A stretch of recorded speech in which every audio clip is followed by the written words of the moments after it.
Welcome along to another video. I am That Cycling Chimp, and in this one I've recently been getting a lot of questions in my comments regarding to what it is I wear round about my ears when I'm out riding. I thought I would take the opportunity and address it in today's video. So we're going to talk about these Bone Conducting Headphones from Shokz. These are a unique innovation in personal audio and a completely different way of experiencing sound. But I wanted to talk a little more about the practical applications, a little bit of the history and the safety of them for cyclists. Now, I just have to say quickly, I'm not sponsored or endorsed by Shokz in any way whatsoever. All opinions and research are my own. These are the second pair of bone conducting headphones I've owned, as my first pair failed, and we will get on to that. But if Shokz want to sponsor me, feel free to get in touch. So if you're interested in finding out a little bit more about bone conducting headphones, stick around, grab a tasty beverage, kick back and relax, and let's get on with the show.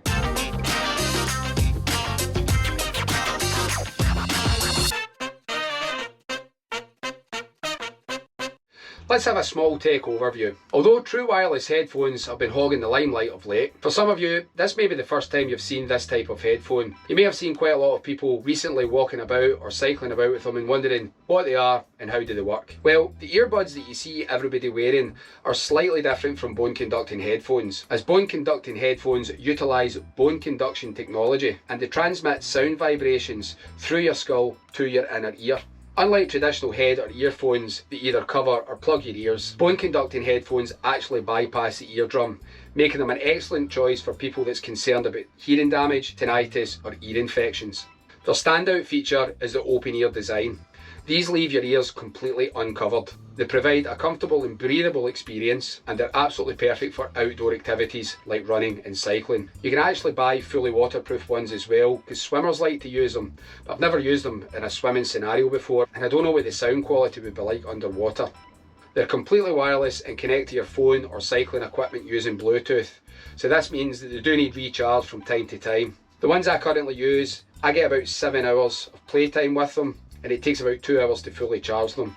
But you can charge them up for about 10 minutes and that will give you an hour, and that's great if you're in a pinch for time. So let's have a little brief history about them. They have roots that go all the way back to the 1970s in hearing aid technology, as it was explored with people that had hearing impairments due to all the punk music and disco that was around in the late 70s. Joking aside, they were actually used for hearing aid technologies. Over time, the technology then went into military applications and was used for communication. In 1992, inventor H. Werner Bottisch filed the first patent for bone conducting headphones. But it wasn't until the start of the new millennium, in 2008 to be precise, when they were introduced to the general market for consumption. The first commercial bone conducting headphones came to the market with a wired version and they were aptly named audio bone headphones. This then provided an alternative to the traditional headphone as we knew it at the time. Then in 2012, Aftershokz, now known as Shokz, brought out the first truly wireless headset and it was called the Blue EZ. Commercially it went on sale in 2013. Since then they've evolved into slightly different designs, but most of the time they kind of look the same, and they've gained a lot of popularity for sporting activities like cycling, walking and running. But you're probably sitting there thinking to yourself, why would a cyclist want to wear these? Surely they're a distraction or even dangerous when you're riding through traffic. As mentioned, unlike traditional headphones that cover or plug your ears, the bone conducting headphones leave your ears opened. Now it lets all us cyclists listen to podcasts and music on the go. Okay, now I know that's going to trigger viewers, especially some drivers, but before you jump down to the comments and start leaving angry messages, feel free to do so if you want.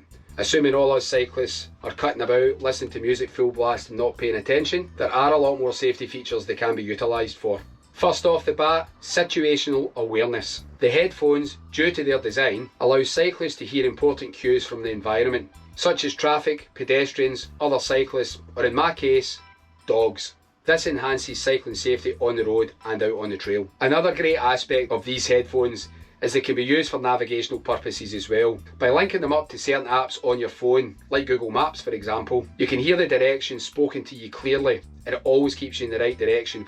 The same as connecting your phone to the car with Bluetooth. Most of the headphones have a microphone situated inside them so that you can take and receive calls while you're on the bike. Another huge safety aspect of them is they can be paired up with one of these, which is a Garmin Varia radar. This piece of equipment can notify cyclists what's in the road or the path behind them, and it can also give you the speed of an approaching vehicle from behind. I think these, although they're expensive, are an absolute game changer to the cycling world today. The main reasons I use the bone conducting headphone while cycling on my bike is just for that reason. I hook it up to my Garmin Varia radar so that I know what is behind me, and it keeps me feeling safer when I'm on the road. It actually notifies me by giving me a ping in my ear, and that then signals to me that I need to look in my mirror to check behind me. I just would not ride without one now. Another reason riders use them, and especially solo cyclists like myself will agree in this one, is isolation. Sometimes when you're out on that longer ride, it can start to feel a little bit monotonous, boring, and sometimes even lonely, especially when you're cranking out the dead kilometres. With the option of listening to a podcast or maybe even your favourite music in the background, this can help overcome that motivational drop.